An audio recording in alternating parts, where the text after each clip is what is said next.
بسم اللہ الرحمن الرحیم۔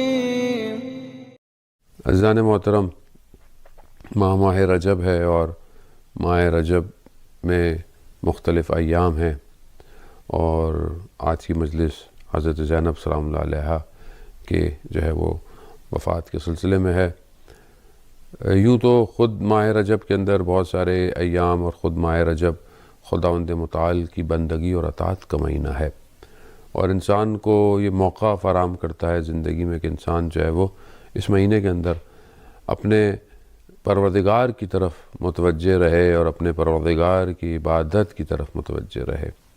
یہ مہینہ جو ہے وہ جس کا نام جو ہے وہ بہشت کی جنت کی ایک نہروں میں سے بھی ہے کہ انسان جو ہے وہ گناہوں اور استغفار سے اپنے آپ کو پاک کرے۔ یہ مہینہ ہمیں دعوت دیتا ہے کہ ہم خدا کی بارگاہ میں استغفار کریں، اور استغفار جو ہے وہ ہمارے وجود کو خدا کی مناجات اور دعا کی طرف متوجہ کراتا ہے۔ حضرت زینب سلام اللہ علیہا کی شخصیت جو ہے وہ اس پر بھی انسان جتنا بھی گفتگو کرے وہ کم ہے، لیکن خود حضرت زینب سلام اللہ علیہا کی شخصیت جو ہے وہ حق اور باطل کے اس جد و جہد میں، اس مجادلے میں، اس جنگ کے اندر ایک واضح ایسی شخصیت ہے کہ جس نے اپنے کردار کو ایسا ادا کیا کہ تاریخ جو ہے وہ اس کو چھپا نہیں پائی، بلکہ تاریخ کے اوراق کو چیرتی ہوئی حضرت زینب سلام اللہ علیہا کی شخصیت جو ہے وہ آج بھی پوری دنیا کے لیے ایک رول ماڈل ہے۔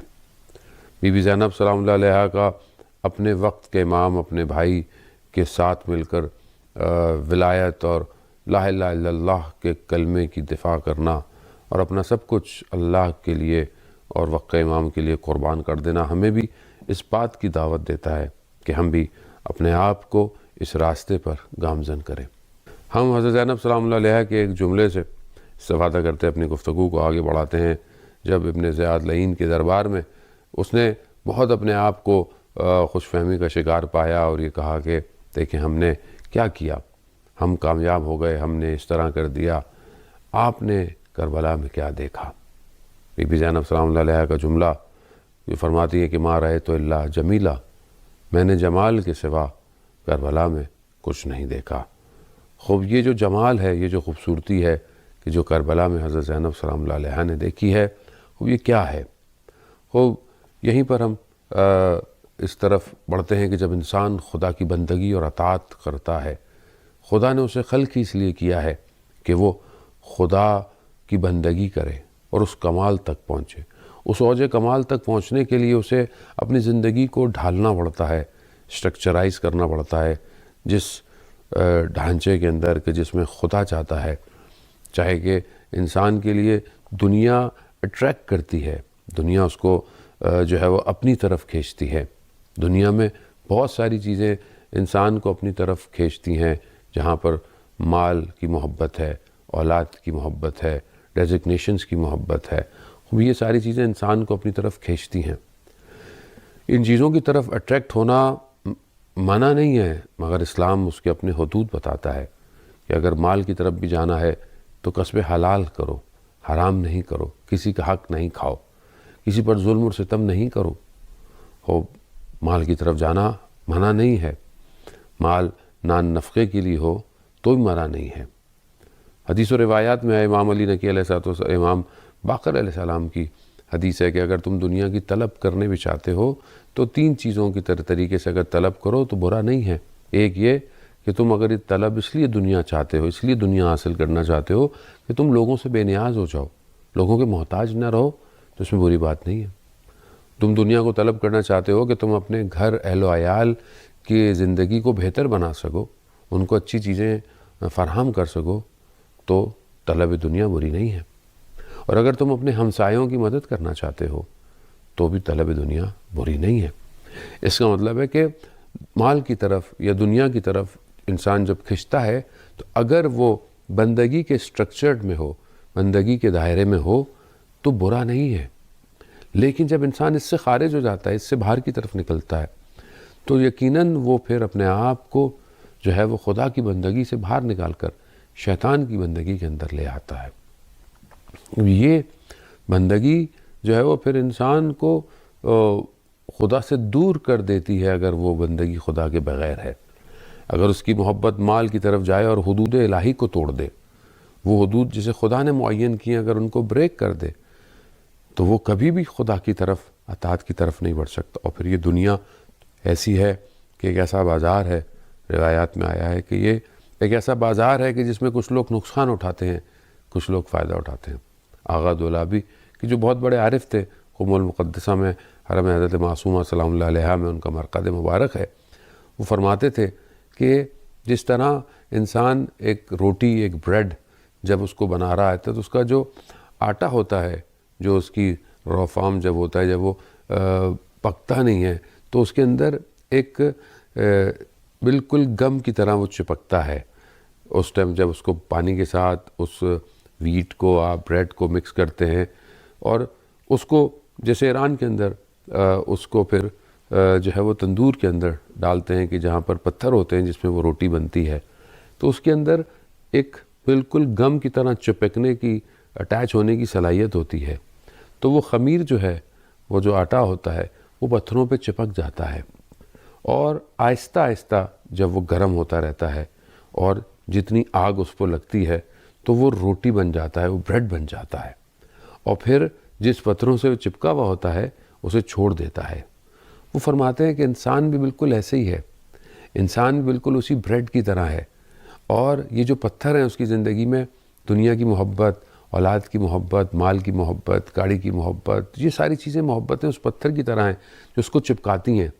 لیکن آزمائش، امتحان اور اس کے اوپر جو سختیاں آتی ہیں وہ بالکل وہی گرماہٹ ہے، وہ بالکل وہی آگ ہے جو اس بریڈ کو مل رہی ہوتی ہے. تو اسی طرح انسان کے امتحانات، انسان کی زندگی میں مشکلات اس کو سٹرونگ کرتی ہیں، اس کو بناتی ہیں اور آہستہ آہستہ وہ ان محبتوں کو چھوڑ دیتا ہے. وہ کہتے ہیں کہ دعا کریں کہ جب ہم اس دنیا سے نکل رہے ہوں، جیسے ایک تندور والا، ایک شاپ روٹی بنانے والا جب روٹی کو باہر نکالتا ہے تو پتھر اس سے دور ہو جاتے ہیں. دعا کرتے ہیں کہ جب ہم اس دنیا سے نکلیں تو دنیا کے یہ پتھر، دنیا کی یہ محبتیں ہماری پرسنالٹی میں نہ ہوں. خب یہ جو امتحان ہے، یہ جو مشکلات ہیں، یہ جو انسان سمجھتا ہے کہ شاید بیماری آ گئی، فوت ہو گیا کوئی، کچھ چھن گیا، یہ نقصان نہیں ہے. خدا اس کو بنانا چاہتا ہے. ماں رہے تو اللہ جمیلہ، بی بی زینب سلام اللہ فرماتی میں نے جمال کے سوا کچھ نہیں دیکھا. خب یہ کیسا جمال ہے؟ آیت اللہ میر واقری فرماتے ہیں کہ اس جمال کو دیکھنے کے لیے مصیبتوں سے گزرنا پڑتا ہے، امتحانوں کو طے کرنا پڑتا ہے. اور حضرت زینب سلام اللہ علیہا نے ان امتحانوں کو طے کیا. ام المصائب، اپنے آپ اس شخصیت، اس کمال پہ پہنچی کہ روز عاشورہ جمال دیکھنے میں ان کو نظر آیا. اور یہ انسان جب اس کی طرف بڑھتا ہے، اس اطاعت اور بندگی کی طرف بڑھتا ہے تو اس امتحانات سے گزرنا پڑتا ہے. ماہ رجب استغفار کا مہینہ ہے، توبہ کا مہینہ ہے. یہ جو استغفار خاص طور پہ ماہ رجب میں کہی گئی ہے، یہ جتنے بھی اعمال ہیں، کوئی 1000 دفعہ پڑھنا ہے، کوئی 100 دفعہ پڑھنا ہے، کوئی 70 دفعہ ڈیلی ہے، اگر ڈیلی ہم 10 منٹ بھی نکالیں تو ہم یہ سارے اعمال انجام دے سکتے ہیں. ماہ رجب رحمت الہی کا مہینہ ہے، رحمت کھلی ہوئی ہے، بس اس کی بارگاہ میں ہمیں جانے کی ضرورت ہے. اور وہ ایک روزے سے، ایک فقیر کو کھانا کھلانے سے، استغفار کرنے سے، اور یہ جو ذکر ہیں انہیں امام نے ہمیں تعلیم فرمایا ہے. یہ ذکر جو ہے وہ کیونکہ امام نے تعلیم فرمایا ہے، امام نے حکم دیا ہے، امام نے امر کیا ہے، تو امام کی وجہ سے یہ ذکر اگر ہم ادا کریں گے تو یہ ذکر ہمیں ٹریول کرائے گا اس وادی عبودیت کی طرف، اس وادی بندگی کی طرف کہ جہاں پر ہم اس مقام کی طرف بڑھ سکتے ہیں کہ جہاں حضرت زینب سلام اللہ علیہا فرماتی ہیں ماں رہے تو اللہ جمیلہ، میں نے جمال کے سوا کچھ نہیں دیکھا. ایک شخص جو آنکھوں اس کی کسی وجہ سے نابینا ہو گئی تھیں، اس کی آنکھوں میں پرابلم ہو گئی تھی اور ماہ محرم ہی تھا اور لوگوں نے سبیل لگاتے ہیں، نیاز دیتے ہیں. اس نے کہا مجھے بھی لے جاؤ، شاید میں بھی کچھ جو ہے وہ کسی کو پانی پلا دوں گا، کسی کو چائے پلا دوں گا کسی طریقے سے۔ یہ وہاں تھا اور وہاں پر ایک عالم دین مجلس پڑھ رہے تھے، کان میں اس کی مصائب پہنچے۔